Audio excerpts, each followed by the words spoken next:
Okay, well, welcome everyone to our presentation. So today, Riley and I will be talking about innovating an in-person evaluation design during an indefinite period of physical distancing. Thank you all for joining us today. This is my first ever remote conference presentation. It's the first time I've ever presented wearing slippers, so that's fun. So yeah, let's jump in. Before we get started, we just wanted to get a little bit of housekeeping out of the way. Please keep your audio and video muted unless we called on you. It helps limit audio interference, background noise. For video, it takes up a little less bandwidth and it helps with kind of internet issues.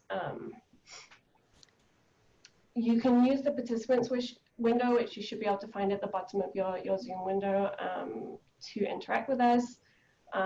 The main thing is just raising your hand if you want to ask a question, but there are a bunch of other options too.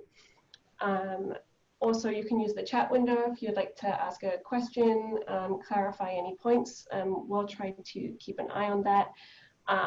We welcome you to ask any questions throughout.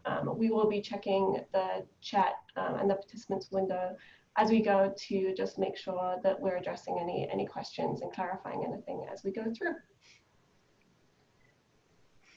All right, so during this session, we will introduce ourselves, our center, our goals for this session.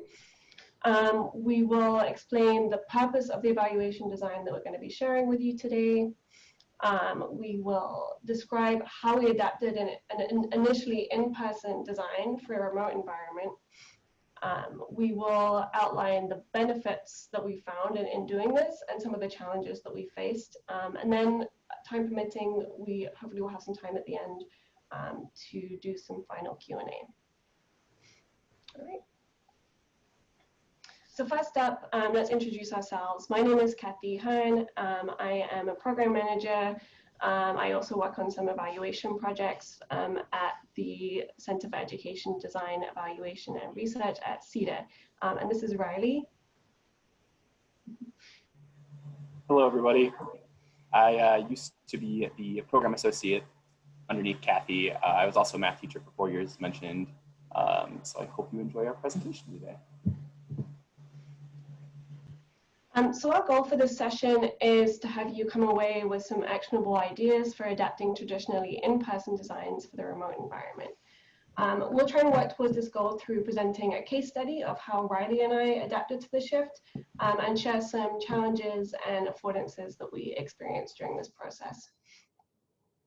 So we're from CEDER. We focus on education and curriculum design, evaluation and research. We're based at the School of Education at the University of Michigan, and we focus on advancing equity and excellence in education. We collaborate with a range of partners across the university, K-12 and higher education settings, community partners. We're essentially the open door to the School of Education, and that's how we see ourselves anyway. And the program we're going to be focusing on today, or that we conducted our evaluation activities around, is the Best Teacher Grant Program, which is run in partnership with the Bosch Community Fund. It's a mini grant program which aims to advance sustainability in STEM education. So CEDER's role with the Best Teacher Grant Program is most things. We run the program, we evaluate it, we improve it, we scale it up. So since we took on the program in 2017, it's gone from being run in 2 districts to being run in 17 districts. The Best Teacher Grant Program runs on an annual grant cycle, though we have made a couple changes for COVID.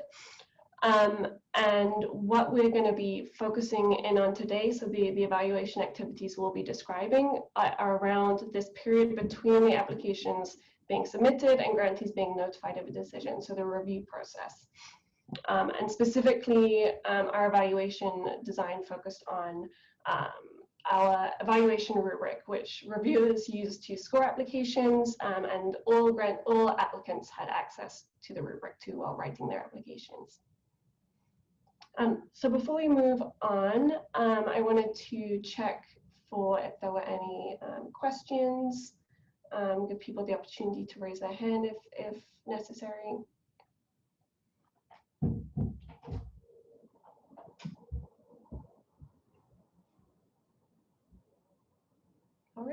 All right, well, let's keep it moving. I'm going to pass over to Riley now, who's going to describe a little more of the purpose of our evaluation activities and the choice of design that we went for.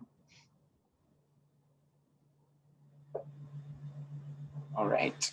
So during our review period in 2019, we identified the need to improve our program review rubric. So based on evaluation activities such as surveys and focus groups with both applicants and reviewers, and then internal conversations we had amongst ourselves as well as some other partners that were on the best program team, we identified two key issues with the 2019 rubric. The first being that the rubric didn't specify what an applicant needed to do to score a 5 out of 5 in a specific category. So you'll see an example here. To get a 5, you just had to exceed requirements from a 4. We understood that reviewers and applicants have found this challenging in the past. It can be difficult to understand what distinguishes between a 4 and a 5. And we were also concerned that this could lead to some variation among reviewers when making decisions. I know as a teacher myself, we had something similar, and that exceeds expectations category, and it was always sometimes harder to distinguish what was really truly getting you to that 5. The second issue was that there was some misalignment between the application form and the rubric. It wasn't always clear from the application form what an applicant would need to do or would need to write to score highly, and this inconsistency could also cause frustrations for reviewers. They often felt that an applicant's response was good, but it wasn't exactly what the rubric was looking for. Because of these issues, we formulated the following evaluation question. How can we improve the rubric used to score best teacher grant applications so the process is both fair for applicants and straightforward for reviewers? We would then use these evaluation questions to help shape an evaluation that would inform rubric design for the 2020-2021 grant cycle, or the one we are currently in. So before we move on from this purpose, I was wondering if anybody had any questions on why we were going forward with this focus group evaluation session. We can either answer anything that comes through the chat, or if you have any questions, you can also raise your hand.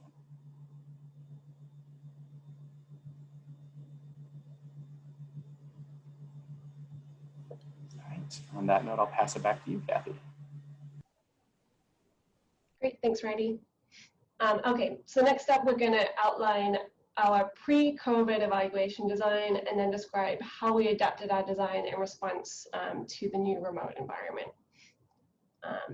So after looking at some best practices for rubric design, we started to work on 2 potential rubrics to test out, and we called these rubric A and rubric B. And our initial in-person design was to do a mixed methods focus group. So we were going to recruit 5 to 7 participants who are local to our offices in Ann Arbor. It would be mostly graduate students, which does represent some portion of our reviewers, but doesn't represent everyone. And we were going to invite them for a 90-minute session, 45 minutes of testing out the rubrics with some sample applications, 5 minutes of submitting a really quick survey to give us a temperature check on how they found using them, and then 35 minutes of, or I should say 40 minutes of focus grouping with the participants, sharing the kind of survey responses back with them, and just hosting a regular focus group on how they found their experience. At this point, it was March 13th. We had a design for our session. We were working on our revised rubrics, and we were feeling pretty good about our design. And we're excited to share what we learned with our team. Unfortunately, March 13th was also the last day we were in the CEDER office together. And as of today, our team is still remote for an indefinite period. So this was a bit of a blow to us, but we kind of picked ourselves up, dusted ourselves off, and started to think about ways to host our focus group in this new remote environment. So instead of doing one synchronous focus group, we decided to split our design into one asynchronous rubric testing activity and one synchronous virtual focus group. So for our asynchronous rubric testing activity, we aim to recruit 20 to 25 participants. This would be a comprehensive sample. We invited everyone who has served as a reviewer in the past to participate in this activity. We assigned these participants to a 45-minute asynchronous activity that they could complete over the course of 6 days, where they tested both A and B rubrics interchangeably with some sample applications. And then by the end of this activity, at the end of the activity, they submitted a 3-question survey where they rated the ease of using each rubric and left a comment describing their experience.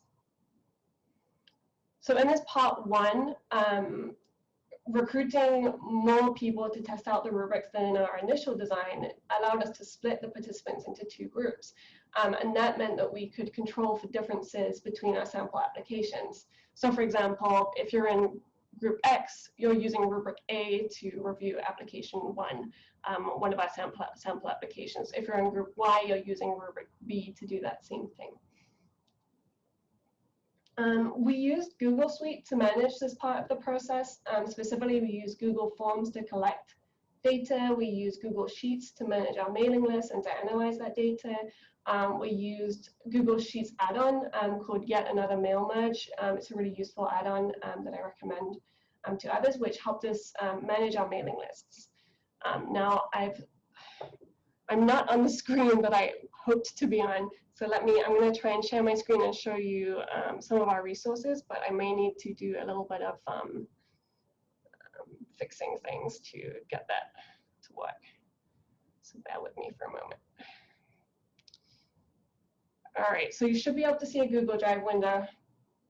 All right, so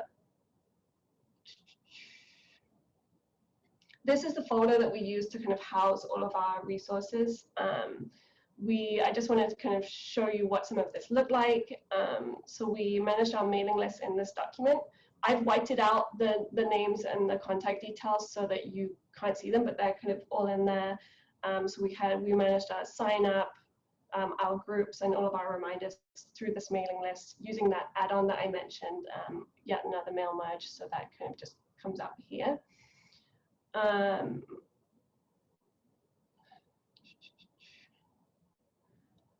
We also kept our protocol, and then had a specific folder that our participants access to conduct their kind of testing activity. So all of the sample applications were in there, and the 2 forms they used to complete the activity. So this form was used to review the applications. So you'll see we have 104 responses from all of our different participants reviewing the applications, and another Google form that they used to rate how easy they found it to use each application. So this is just to give you a sense of what it looked like from the administrative perspective. Okay.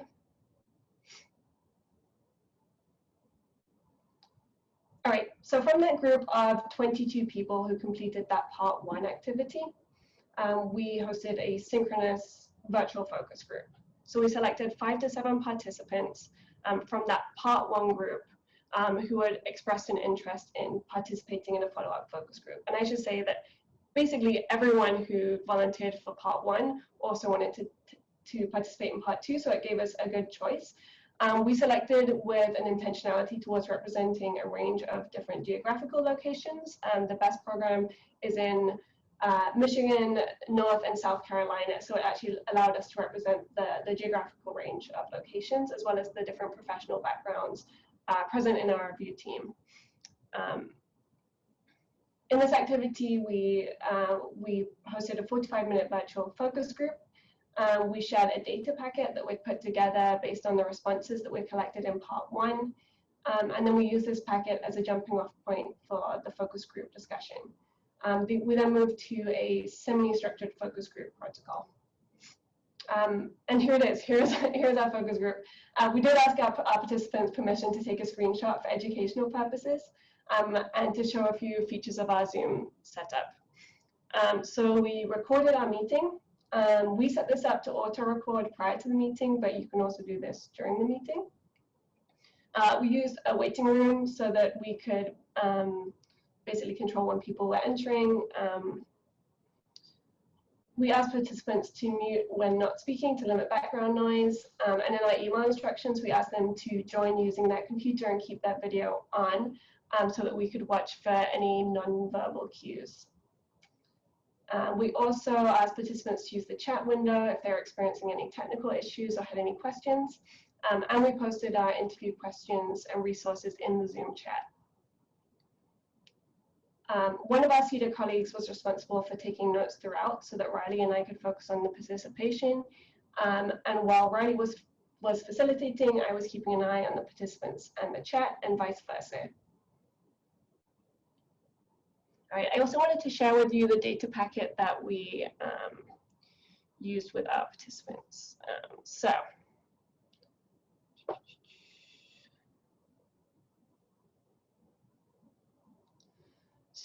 one of the benefits of there being some time in between the part 1 activity being completed and the focus group is that we had a little time to put together a pack that showed our participants what the general responses had been, which helped us sort of stimulate some conversation and ask some questions around sort of, does this resonate with your experience? Does this feel familiar to how it went with you, and so on.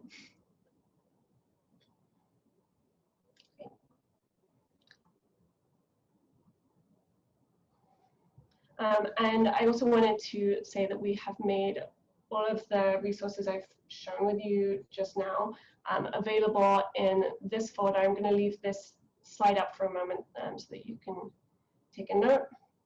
But this folder includes a sample informed consent form.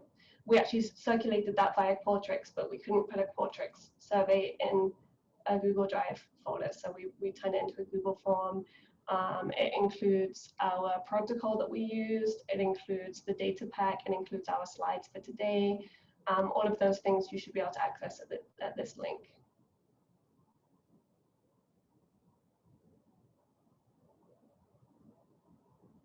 All right.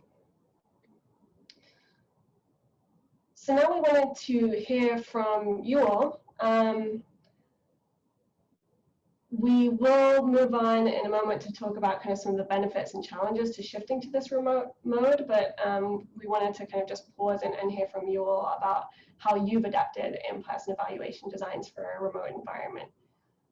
So please take a few moments. If you'd like to participate, we'd love to hear some examples from you.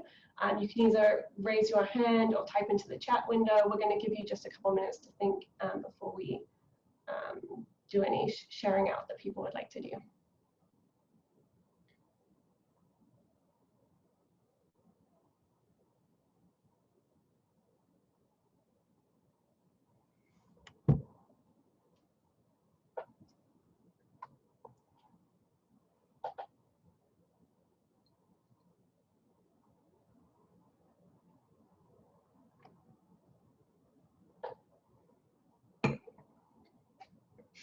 So again, if anybody would like to share some examples, if any of this resonated with you, if you adapted a design in a similar way, feel free to raise your hand now and type in the chat window. We'll just wait here for a couple minutes just to make sure that if anyone did want to share at this point, that you have the opportunity to do so.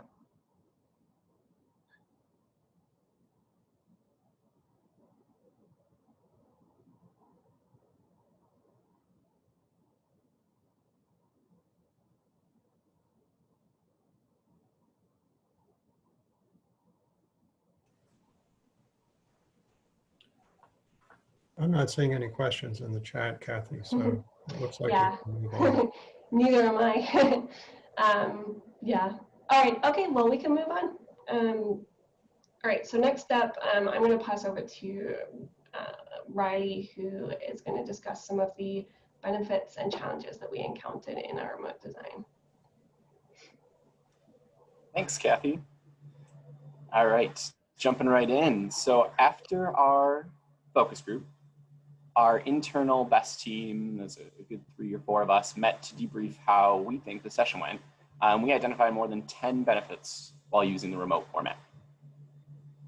First, it helped to use this chat function to indicate agreement or disagreement. Oftentimes it could be a struggle to note nonverbal cues on video calls. So this helped create a log of that nonverbal agreement. Additionally, we use the chat to send private messages to individual participants. This was used to either introduce certain topics if participants arrived late, or explain one-on-one if necessary, or address any technical issues we had. So using that chat function was huge. Next, being able to share a screen and provide clickable links in the chat window was such a benefit. It seemed to be less awkward than casting or sharing in a conference room. It allowed for participants to see exactly what we wanted them to see. And then when screen sharing, participants could also choose how to see the faces of different participants, whether that be in speaker view or grid view. And I would hope it gave participants freedom to choose their view. I know I always value this when I'm participating in a Zoom conference. Another benefit was that it was easier to record from Zoom software rather than having to use a voice recorder. Additionally, there may not be need for a transcription, or at least the video recording generated made our transcribers work easier. So that was huge for us. We could also then go back and look at nonverbal cues again, if necessary. And then also by running the focus group remotely, more participants could engage with us. We have reviewers and applicants from North Carolina and South Carolina, as well as Michigan. So we were able to include people from a broader geographic region in our focus group. And in the long run, it also saved time and resources. We as facilitators, and then the participants as well, didn't have to travel to a location, and in turn, nobody had to pay for transportation. And then we also tested out a bunch of different conferencing softwares, such as Zoom, BlueJeans, which is a conferencing software that uses, and WebEx. What we noticed was that Zoom allows for split screen for note-taking, which helped our note taker. And then BlueJeans and WebEx didn't do that. It also seemed that more people were used to using Zoom. So at this point, even though it was early in the pandemic, people seemed well normed. So we decided to use Zoom as our feature. We didn't use any of those hand raising or other features that we are asking you to use today. We considered it, but just in case that no one was used to it yet, hopefully now we might start using it more and more like we are today. Additionally, it helped to have more than one host. We both managed the waiting room, provided screen sharing privileges to only the necessary people, and managed the chat for questions, comments, and affirmations. And luckily, overall, the remote format didn't seem to limit conversations. Everybody felt willing to speak up. We heard from every single person in the focus group, and it didn't take too much prompting on our part. Though, as a general tip, we've noticed from various Zoom meetings and focus groups, wait time, hopefully, as you know, is super important for making sure everyone gets a say. And sometimes that can be a little bit uncomfortable. So get comfortable with a little discomfort. And this, I know for me, is a little bit easier as a teacher. So if you have that teaching experience, you know that how valuable this could be. And finally, we were fortunate that this remote setting allowed us to have that larger group of people, especially for the generating the quantitative data. We were able to do so much more than we had expected, and that generated more data to talk about, which increased our participation in that focus group. I'll pause now. Oh, go ahead. Looks like we have a question from Nancy McCrohan. Awesome. I was actually going to ask for questions.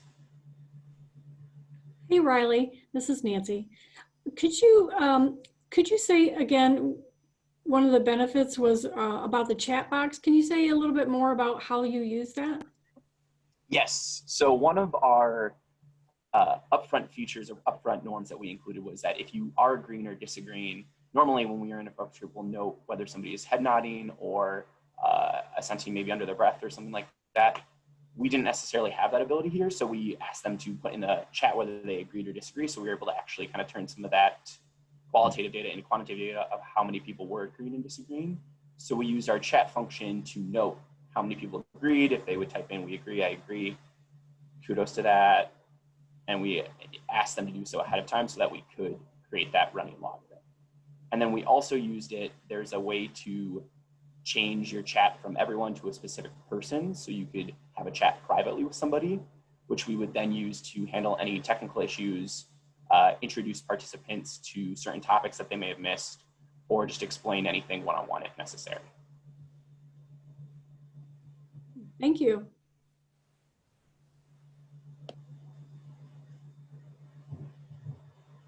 Any other questions?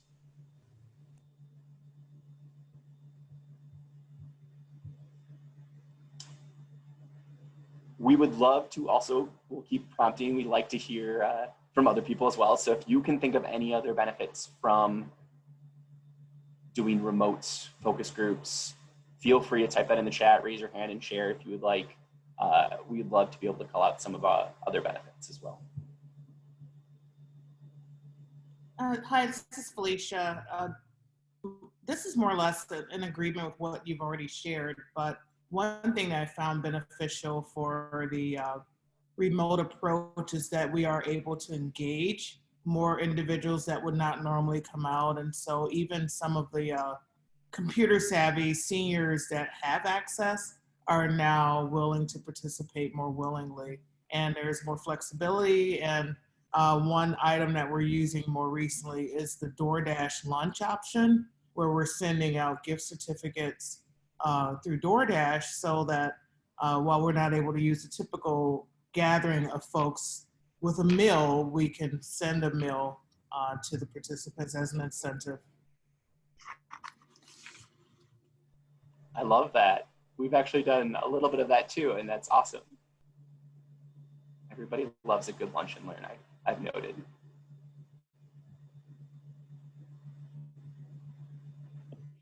Hey, Riley, can you hear me? This is Nancy again.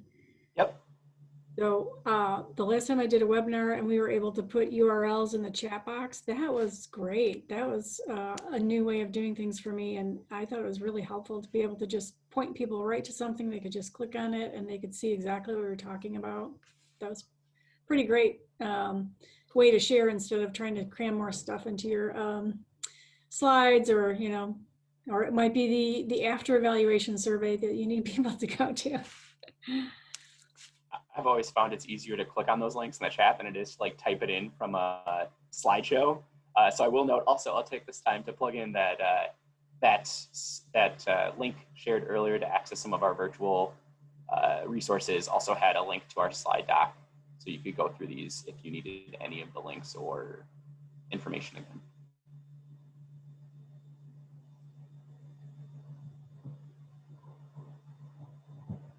All right, well, I will move on to some of our challenges. So to start us off, one of the challenges we faced was the added complexity. As Cathy showed you earlier, we had to manage those various aspects such as administration, the different emails that were going out to groups A and B for part 1 and part 2.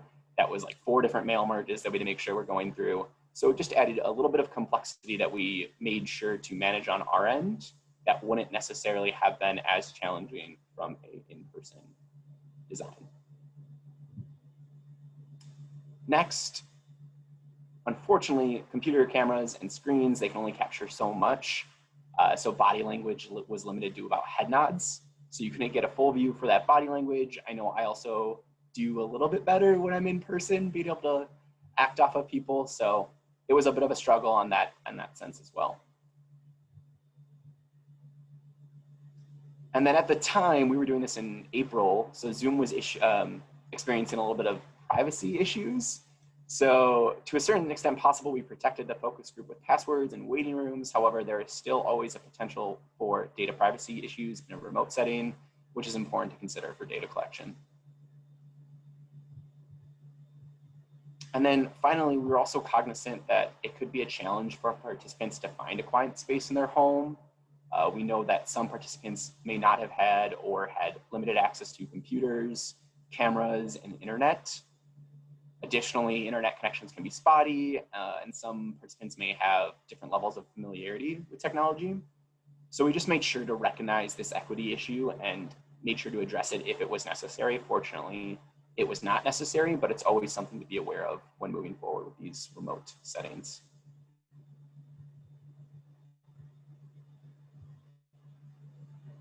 So that was the majority of our presentation. Before we move into the Q&A format, I was wondering if any of you had experienced other challenges that it might be important to address with all of us here. Maybe some ways you overcame those challenges.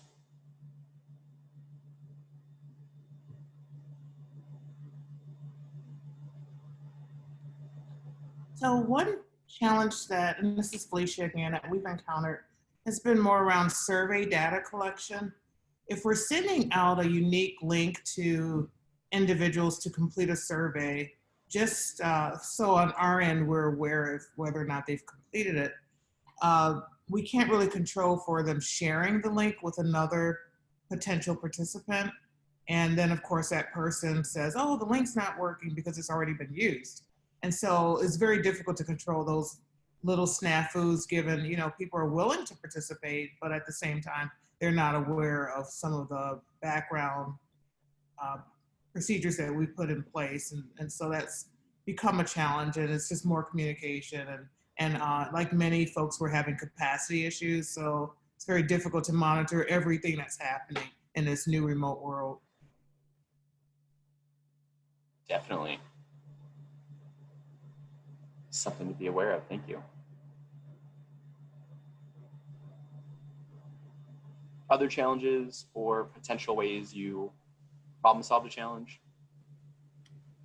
I have a general question, and that is, Vicki, I see you've raised your hand. And this doesn't relate to exactly what you did, because I think it's fair to say that you weren't exactly collecting sensitive data. But what I'd like to hear, you know, from our presenters and maybe others who have some experience with this, what challenges have you experienced around collecting more sensitive data in a virtual format? You know, when we're participating in a Zoom meeting from home, that's not necessarily a private space. And there are occasions where the research might involve sharing data that you didn't want other people in the household to know about. Any thoughts on that?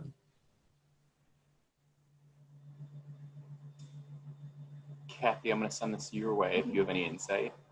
Sure. I mean, it's something we've discussed in the CEDER team because most of our programs are education programs, and as by virtue of that, we don't tend to deal a lot with a lot of sensitive issues, I would say. You know, obviously we have access to some data that shouldn't be widely available.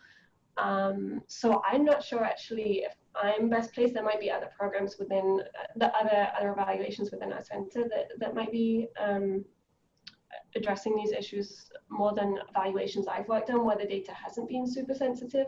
I'm wondering if there are other participants here who dealt with that more head on, especially if you're maybe working in more social work type contexts.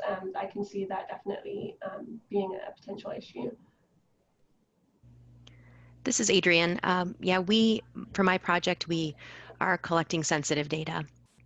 So one thing that we do is we make sure to schedule, we're doing phone interviews instead of in-person interviews as originally planned. And so we make sure to schedule that phone call at a time that is the safest and most convenient for our participants. So they decide when the call is going to be based on when they're going to have some privacy in their space or expect to have some privacy. When we start the call, we make sure that it's still a good time. And then we make sure to remind them that they can end the call or stop participating at any time. Our interviewers are trained to pay attention to signals that maybe somebody has come in to the space, and they ask yes or no questions. So they might say if they hear somebody or if they're getting some sense from the from the person on the other end that it's no longer a safe time to talk. They'll ask a yes or no question to end the call, and then they can just hang up, or the participant can just hang up and they know that that it's no longer a safe time, and then they follow up with them later at a later time. So we just make sure to have lots of upfront planning and then safety checks in place and ways that people can then back out should their privacy be compromised. Those are great tips, Adrienne. I see Vicki has her hand raised. So this is a different, I'm moving to a different challenge, which is that when doing focus group interviews or even individual interviews, sometimes people don't want to or can't turn their camera on. And so that wipes out the ability to read body language and really just to get to know the person. It's that I found that really difficult. That's true. I will say we made sure to make it explicit in our emails to participants that our preference, if they felt comfortable doing so, was for them to join on their computer as opposed to over the phone and to have their camera on. But to couch it in that language that if they didn't feel comfortable doing that was fine too. But I think it does help to make it really explicit going into the focus group that is a preference of focus group hosts. But at the same time, being understanding that that's not the preference of everyone who would be participating in a focus group.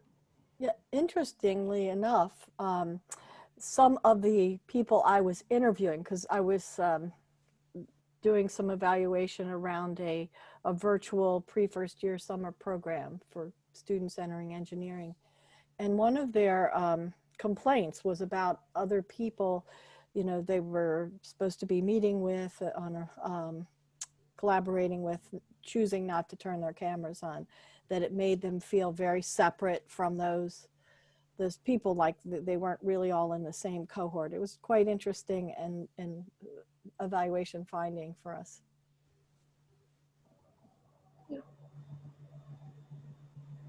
Yeah, I know that relationship building is huge on that, being able to see each other and being able to acknowledge each other and feeling a part of the space. I found that in some of my work, the chat tool becomes invaluable then, and really creating space to develop those relationships only within chatting, but at least it's something that is more so than what was previously available. It's definitely a struggle.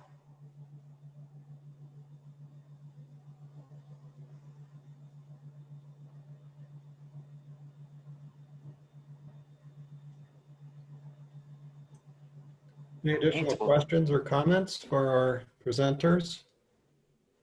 Yeah, we can shift now if we want. If we can shift now to a general Q&A.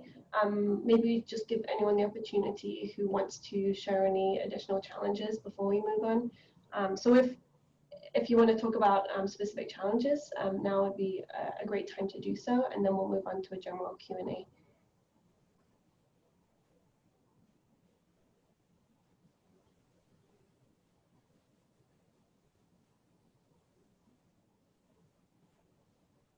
This is the wait time that Riley was talking about. All right, well, if you did want to share any more challenges, feel free to do so during the Q&A, but we'll now open it up to a more general Q&A session.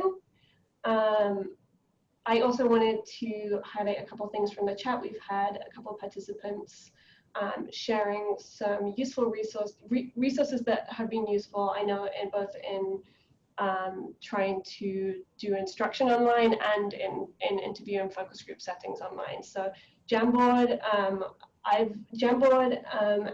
Pinit and Padlet I've used, and are all really great resources. Miro I actually haven't used, so just a few resources there in the chat for you too.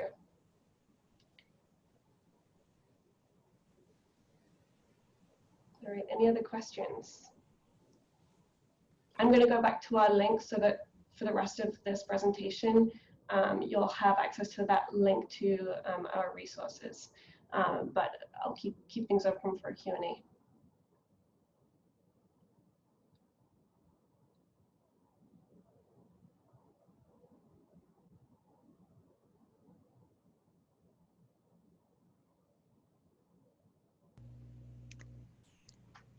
This is Adrienne. I have a general question for you. So if you could go back in time, let's say when you started to plan this project, maybe January, December, whenever that was, knowing what you know now, do you think you would have approached the project the way you had originally planned or the way that you ended up doing it, or some combination?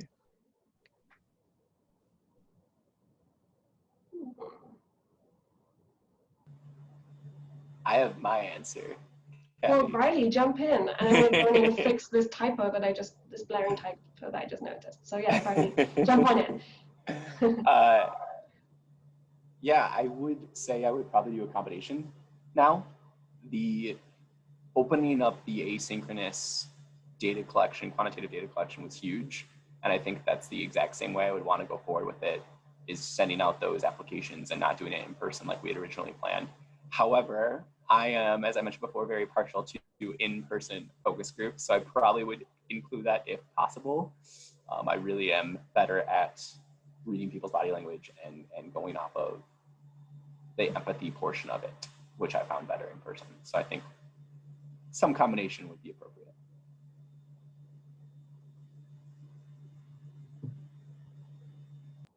Yeah, I'm not sure I have much to add to that. I do think the asynchronous portion worked really well, and maybe it would have been a good idea to do that all along. So yeah, the remote format really did force us to actually create a stronger design that actually we could have done even if we did the focus group in person.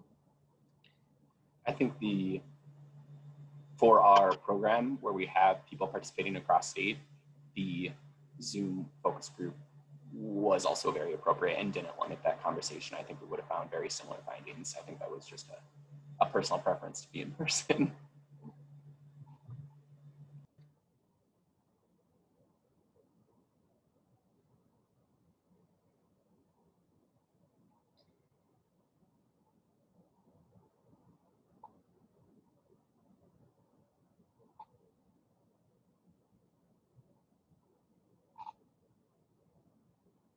Any other questions?